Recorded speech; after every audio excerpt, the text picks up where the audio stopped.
La cultura es la sonrisa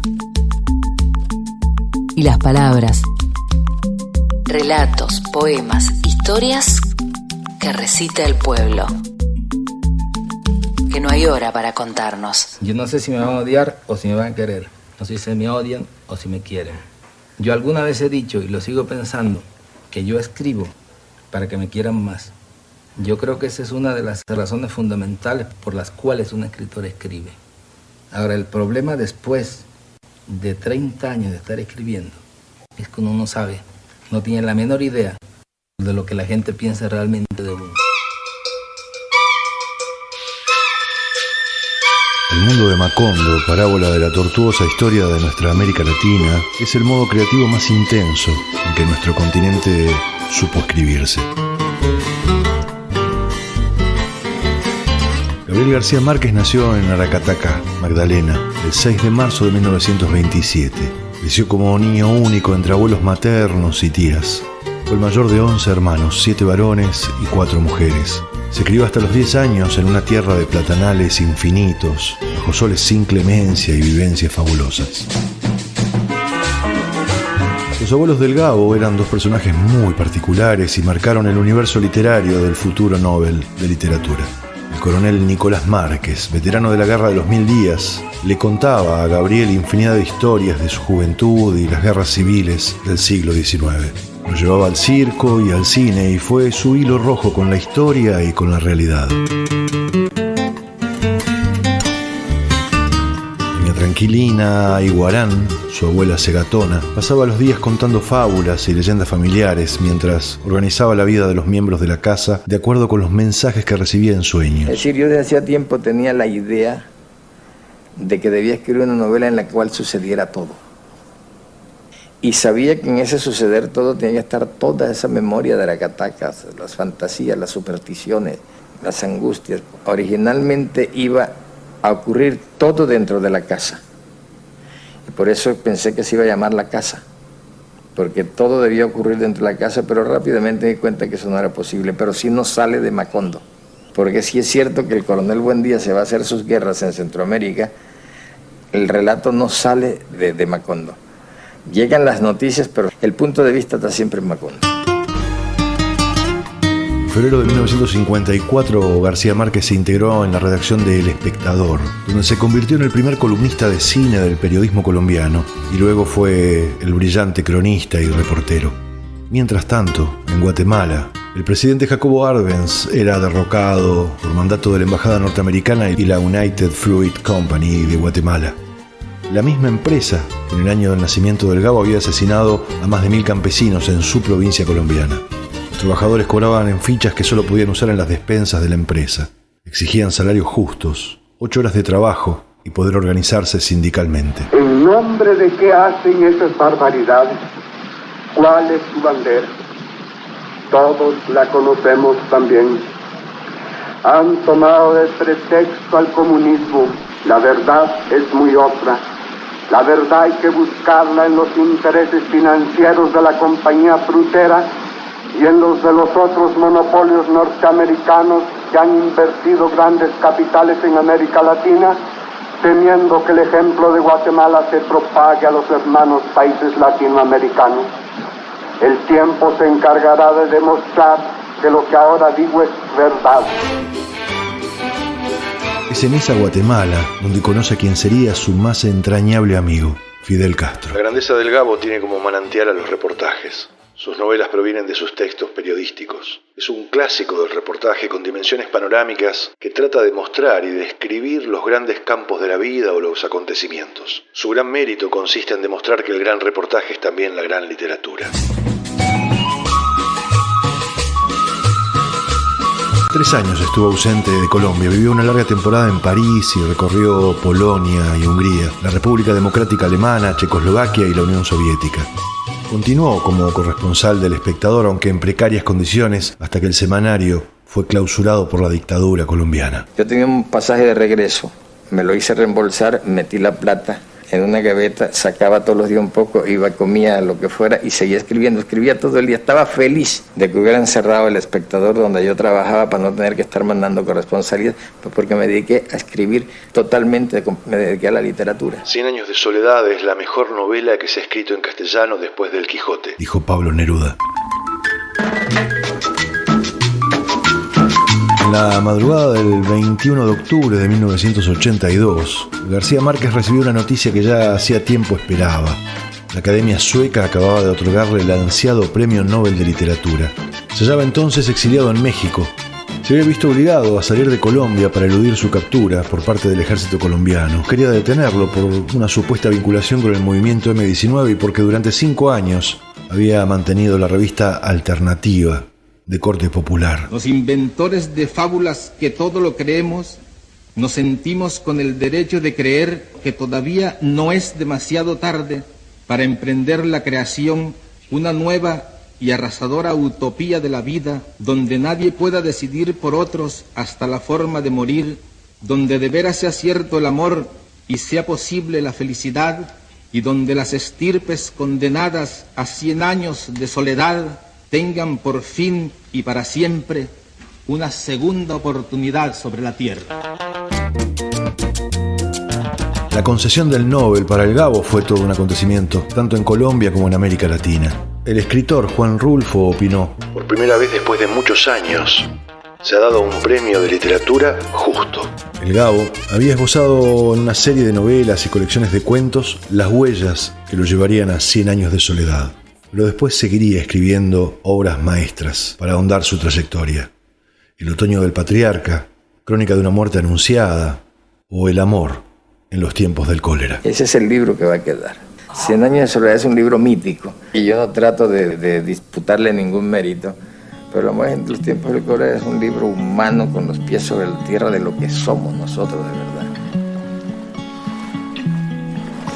Capitán, el niño está preocupado y muy incómodo debido a la cuarentena que el puerto nos impuso.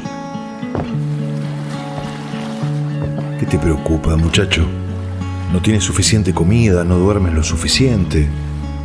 No es eso, capitán. No puedo soportar el no poder desembarcar y el no poder abrazar a mi familia.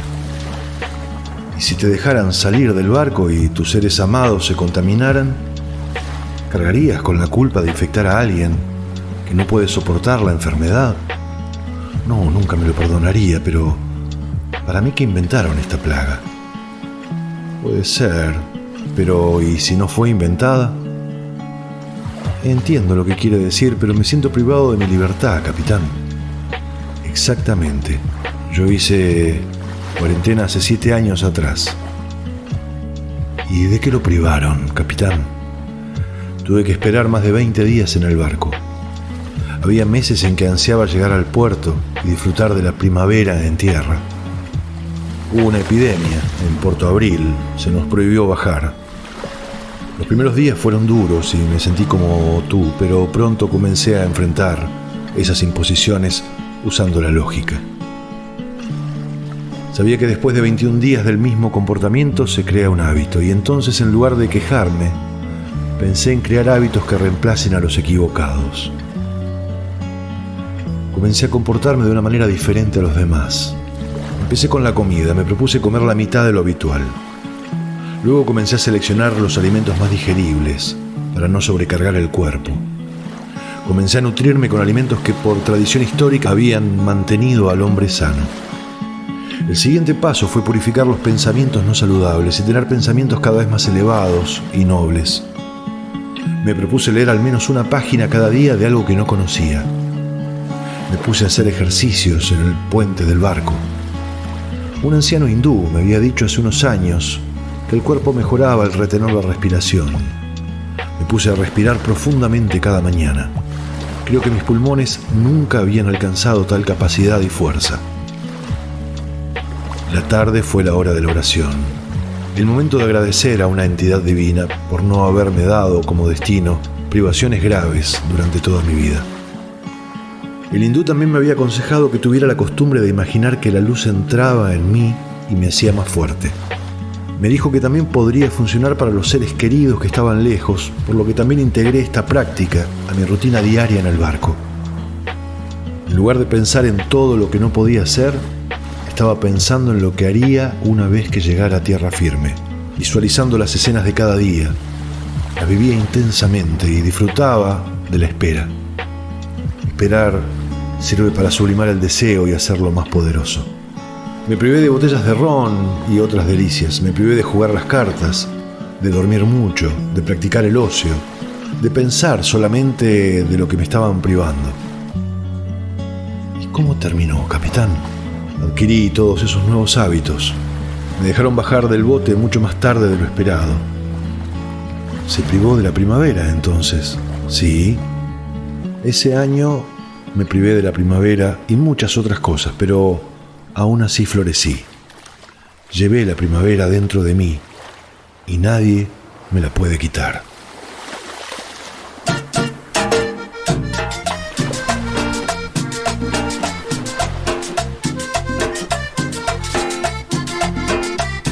Compadre Oscar Vera, qué homenaje a nuestro Nobel colombiano Gabriel García Márquez, el inmortal.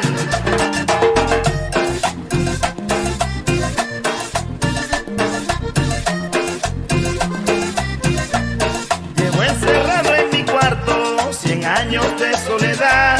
Me llegó la mala hora, la tigra me va a matar.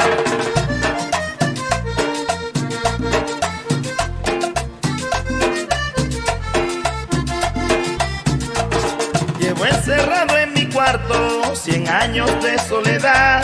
Me llegó la mala hora, la tigra me va a matar.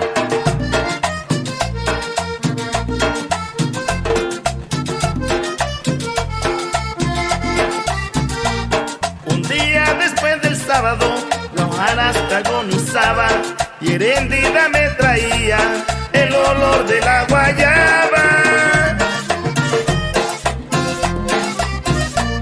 Yo no vengo a decir un discurso, mucho menos 12 cuentos peregrinos. Estas son solo notas de prensa que escribió el general,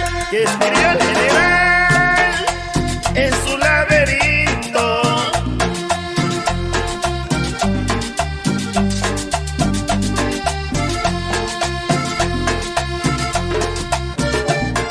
Para que goce el ingeniero Juan Carlos Ochoa y la linda Lina Castrillón.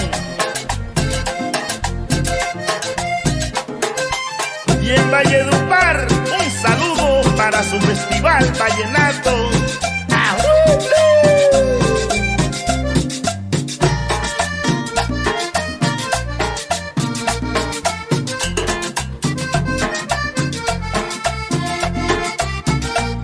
Y viví para contarla la noticia de un secuestro, el secuestro de mi vida, tal como se cuenta un cuento.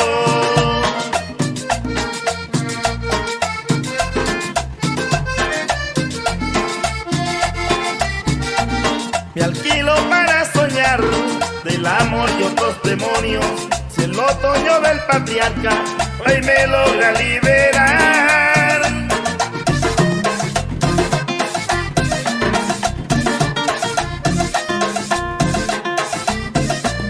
La bendita manía de contar la memoria de mis putas tristes, ni gritando que viva Sandrino, se borrarán de mi alma, se borrarán de mi alma.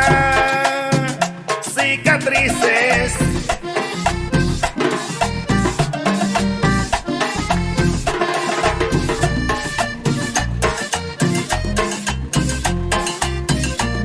Yo no vengo a decir un discurso, mucho menos 12 cuentos peregrinos. Estas son solo notas de prensa que escribió el general, en su laberinto. Hoy, una vez más, habló el pueblo de la provincia de Buenos Aires. El pueblo no termina, se transforma. Y el pueblo lo sabe, eso como sabe todo. Sigue en otras voces. Queridas empresas públicas, como dicen los neoliberales, son comerciales, se equivocan, son del pueblo. En el mismo aire. Un futuro lleno de paz y de trabajo. Hasta el próximo sábado. Déjenme felicitar a todo el pueblo de la patria. A la hora del pueblo. Con los pibes, con las mujeres, con los padres, con los borrachos, con los locos, con los desnudos, con los perros, todos juntos. Con Martín Martinich. Lo más importante es no estar solos, es no cansarse, porque la perseverancia triunfa. Pueblo.